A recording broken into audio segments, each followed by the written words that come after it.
دلوں کی روح وہ میرے بھائیوں اللہ کا قرآن ہے، اللہ کا قرآن ہے۔ بات مرتبہ حافظ صاحب بہت اطمینان سے پڑھنا چاہتے ہیں، بعد امو کے وارث حافظ صاحب 10 منٹ بدارے رہ گئی تمہیں جلدی پڑھو، پر آئندہ بڑے تم نے محراب بڑھے نہیں۔ اب حافظ صاحب نے جلدی پڑھا، جتنے حروف کٹے، جتنے حروف صحیح ادا نہیں ہوئے، سارا وبال ان کے گلے پر ہے۔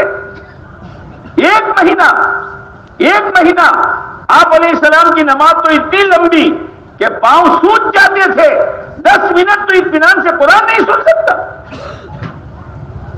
بڑی بھٹی قسمت کا ہے وہ انسان جو حافظ صاحبان کو جلدی پڑھنے پر مجبور کرتے ہیں۔ وہ بیچارے پڑھ دیتے ہیں لیکن ایک ایک حرف کی لعنت اس کے گلے پر ہوگی۔